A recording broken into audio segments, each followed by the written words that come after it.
El nahual que devoró a mi abuela. Relato 100% real, escrito y adaptado por Chemo San Juan, de los acontecimientos del señor Jorge Omar Pérez.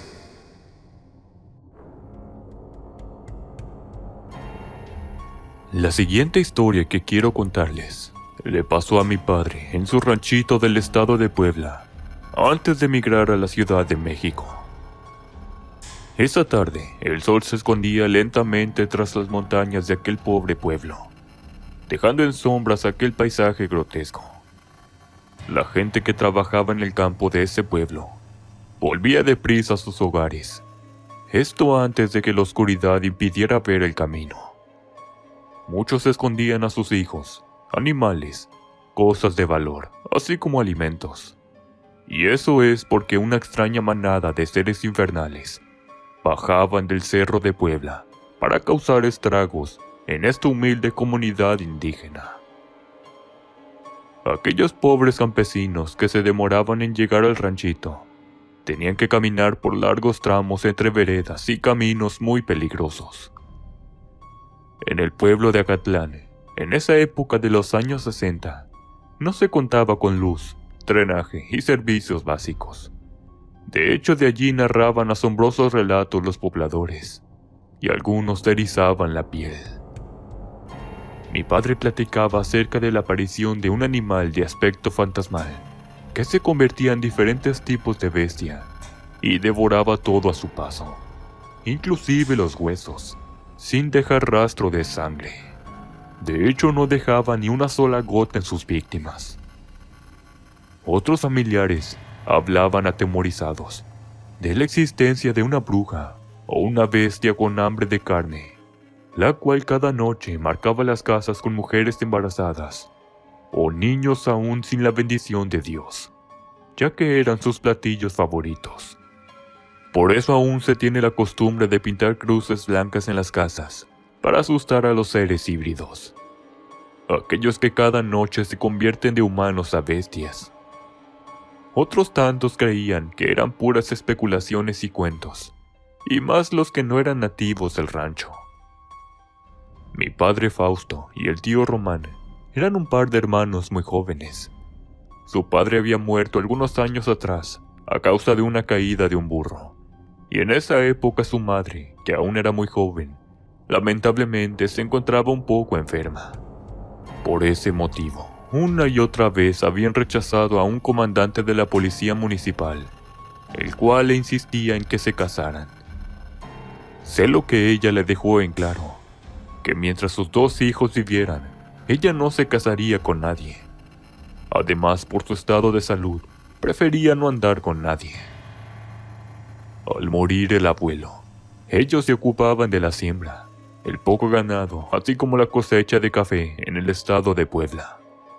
La helada de las montañas de aquel entonces era acompañada por el silencio, creando un tétrico panorama que se perdía en la oscuridad.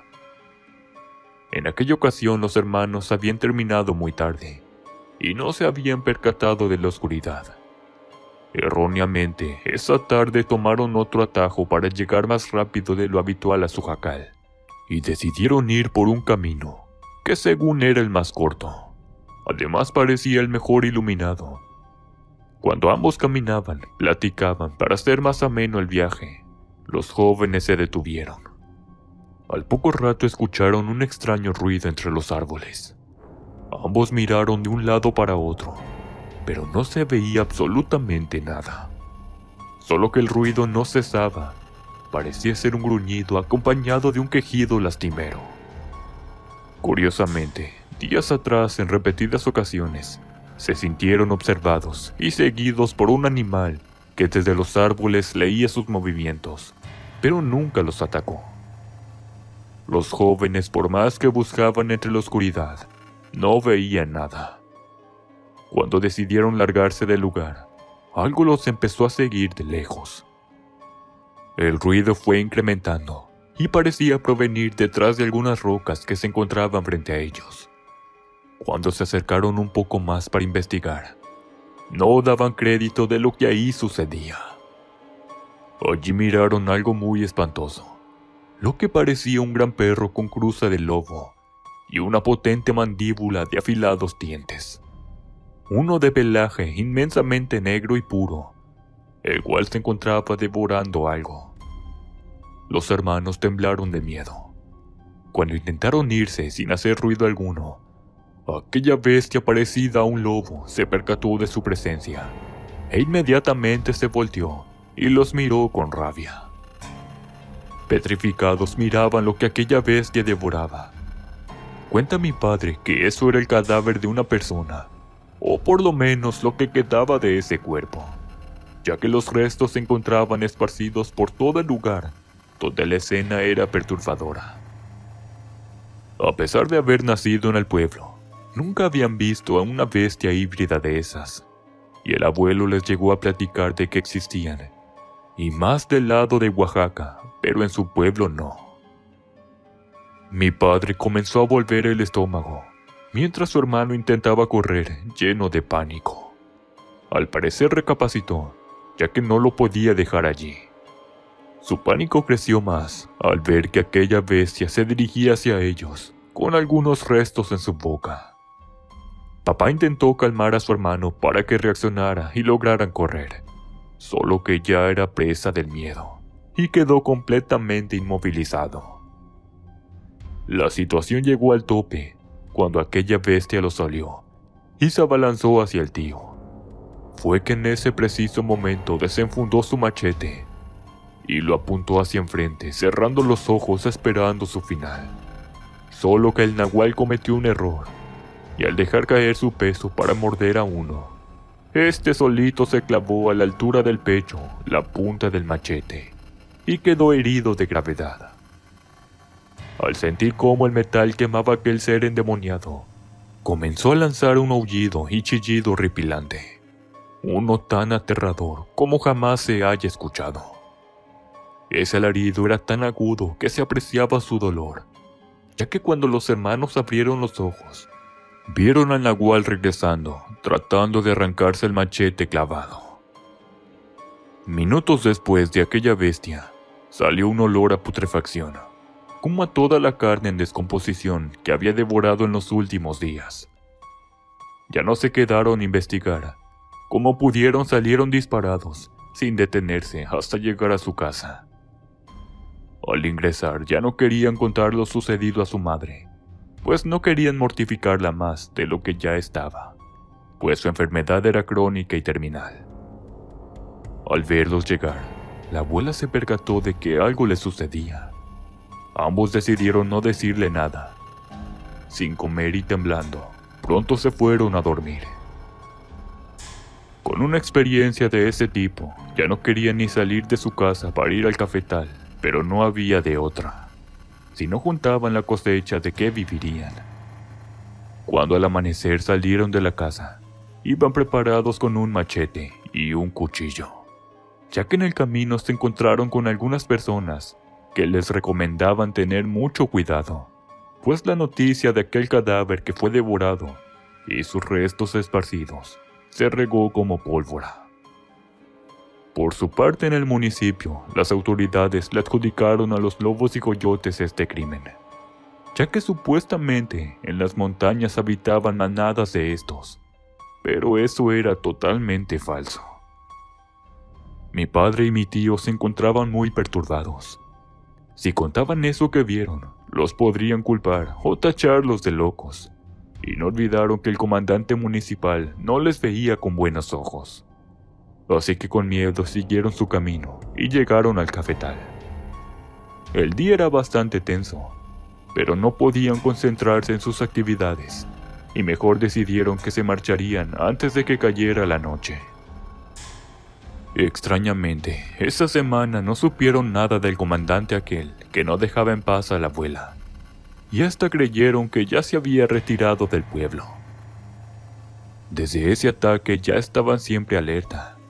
Volteaban para todos lados, imaginando que los podían atacar. Gracias a Dios, esa tarde faltaba poco para el anochecer, así que se marcharon, y con suerte llegarían con algo de luz al jacal. Mi padre le dijo al tío que tal vez aquella bestia había muerto con la herida que le habían ocasionado. Se alegraron, diciendo que lo habían aniquilado, y que por eso ya no hubo más ataques. Cuando llegaron a su casa, había algo muy extraño. De inmediato notaron que la puerta se encontraba totalmente abierta. Esto era muy raro, ya que su madre se encontraba postrada en una cama, y nadie los visitaba. Inmediatamente se echaron a correr para ver lo sucedido. Cuando entraron en la casa, en el piso había huellas de sangre, y allí imaginaron lo peor. Rápidamente se dirigieron hasta donde se encontraba la abuela. Esta no estaba. Una y otra vez le llamaron por su nombre, pero no respondía. Como no había rastros de la abuela, tomaron sus machetes y caminaron entre la oscuridad. De hecho, se adentraron en el bosque para dirigirse hacia el pueblo y dar parte a las autoridades. Avanzaron algunos kilómetros y a lo lejos vieron un bulto tirado a orillas del camino. Se acercaron y no dieron crédito de lo que ahí había. Con horror vieron el cuerpo de la abuela totalmente mutilado y sus restos esparcidos por todo el lugar. Era como si alguien lo había hecho por venganza. Estaban dolidos y en shock. No podían creer que la abuela estuviera allí muerta, y mucho menos bajo las garras de aquella bestia. Era más su enojo e impotencia que el miedo a que esa bestia regresara y los atacara. Papá era el más valiente, así que decidió ir hasta el pueblo para dar parte a las autoridades. Pero el tío no se quería quedar solo ahí, así que finalmente ambos se encaminaron al pueblo. Todo era extraño. No había ni un alma por las calles, e inmediatamente se dirigieron a la comandancia para contar lo sucedido, pero nadie les creía. El comandante del pueblo los tachó de locos, mientras se agarraba las costillas como si le doliera algo. El comandante trataba de correrlos, pero ellos insistían en qué fecha irían a buscar a la abuela y que algo malo le había pasado. Una vez más mi padre miró raro al comandante y de su camisa brotaba algo de sangre a la altura del pecho. Mi tío le dijo a papá que aquel hombre era muy extraño y su mirada se le hacía conocida, como si lo hubieran visto antes, pero no recordaban en qué lugar. Nadie en el pueblo hablaba cosas buenas de Carlos, el comandante de ese lugar. De hecho, habían rumores de que lo veían a altas horas de la madrugada en el monte. Como no recibieron ayuda del municipio, y como el comandante no quiso seguir la investigación, ya por la mañana mi padre y tío hicieron el levantamiento de los restos de la abuela. En el camino se toparon al comandante, quien al sentirse descubierto, argumentó que un animal salvaje había atacado a la mujer, y no había nada que hacer, y que por eso tampoco había delincuente que culpar. Pero en el fondo, ese hombre ocultaba algo. Aquel comandante se percataba más y más de la necedad de mi papá para encontrar al responsable, pero este le advertía que ya lo dejara así, de lo contrario podrían correr la misma suerte. Los hermanos no sabían si era un consejo o de plano una advertencia, pero nadie les quitaba de la cabeza que aquel hombre ocultaba un secreto muy oscuro. El tiempo pasó y los ataques regresaron. En esa parte del pueblo las cosas se pusieron malas. Por miedo y sin tener más que hacer en ese pueblo, mejor vendieron su propiedad y se fueron a vivir al centro de Puebla. Pasaron algunos años y regresaron a visitar la tumba de la abuela y la de su padre. ¿Y cuál fue su sorpresa? Que en el pueblo les dijeron que de aquellos asesinatos que se habían desatado, el único culpable era el comandante del pueblo, ya que una noche, un campesino, cansado de que le robaran su ganado, le puso una trampa al responsable, envenenando a una res. ¿Y cuál fue su sorpresa? Que al amanecer allí apareció el cuerpo de ese comandante, semi-transformado como en una especie de perro, y arrojando espuma de la boca a un lado de la vaca a la que envenenaron a propósito. Al saberse la noticia, todos se quedaron sorprendidos de que el culpable de todas esas muertes era el mismo comandante. Aquella bestia nahual que por años destruyó muchas vidas, en especial la de mi abuela, y ahora estaba vengada.